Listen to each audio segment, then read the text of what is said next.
Welcome top news today. The federal government remained on a path toward a shutdown Friday as the House prepared to adjourn and Senate Democrats rallied against a short-term spending bill that does not offer protections for young undocumented immigrants or address other priorities such as disaster relief.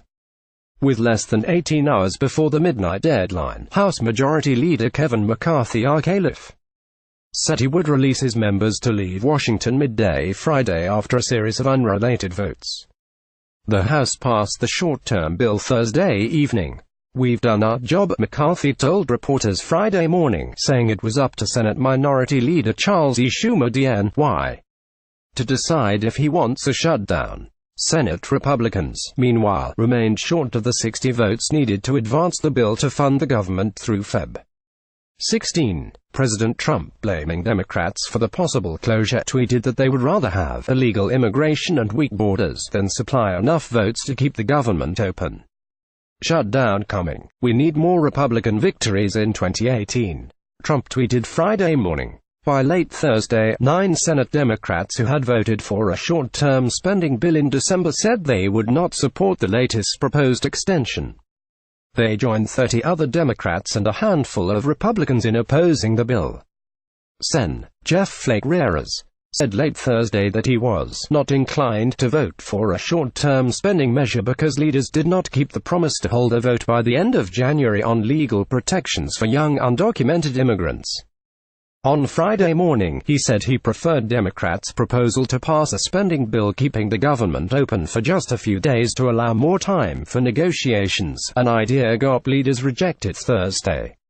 As senators awaited news about possible votes, the White House prepared to delay Trump's departure for his Mar-a-Lago resort in Florida until after a short-term spending bill is passed. The president had intended to leave Washington late Friday afternoon ahead of a lavish celebration of his first year in office that is planned for Saturday night. The stalemate reflected Republicans' effort to force Democrats into a series of uncomfortable votes aimed at dividing moderates from states Trump won in 2016 from party leaders and outspoken liberals considering runs for the White House.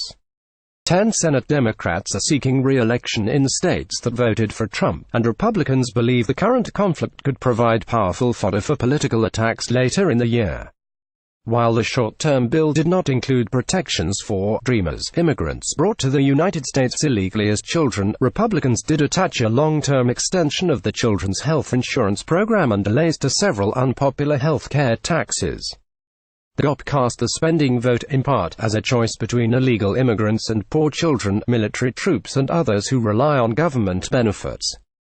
My Democratic colleagues' demands on illegal immigration, at the behest of the far-left base, have crowded out all other important business, Senate Majority Leader Mitch McConnell said Thursday night. And now they are threatening to crowd out the needs of veterans, military families, opioid treatment centers and every other American who relies on the federal government, all over illegal immigration.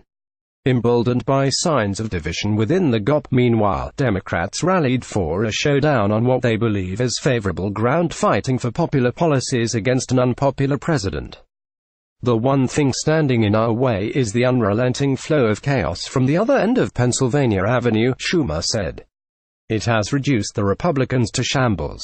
We barely know who to negotiate with." Thursday ended late after a long, tense day on Capitol Hill that began with Trump on Twitter doubling down on his demands for an expensive border wall and accusing Democrats of snubbing the military. Another tweet suggested that the Children's Health Program ought not to be attached to a temporary spending bill, contradicting his administration's stated policy position. Much as he had to do a week ago after Trump tweeted about an intelligence bill, House Speaker Paul Ryan got on the phone with the president to clarify matters, and hours later, the White House confirmed that Trump indeed supported the bill. Later, Republican leaders were having trouble smoothing out a wrinkle in the plans to blame a shutdown on Democrats' hardline. House conservatives demanded concessions in return for the votes, casting doubt on whether the funding patch would even reach the Senate. House Freedom Caucus Chairman Mark Meadows RNC and Rep. Jim Jordan Roeo hashed out a deal with Republican leaders to secure future votes on measures that would increase defense spending and tighten immigration laws. With that accord in place, the House voted 230 to 197 to pass the legislation. Only 6 Democrats broke ranks to support it. Government shutdown causing employee furloughs has never occurred under unified party control of Congress and the White House. The Trump administration is drawing up plans to keep national parks and monuments open despite a shutdown as a way to blunt public anger, and while the military would not cease to operate, troops would not be paid unless Congress specifically authorizes it. The last shutdown, in 2013, lasted for 16 days as Republicans tried unsuccessfully to force changes to the Affordable Care Act. On January 30, Trump is scheduled to deliver his State of the Union address.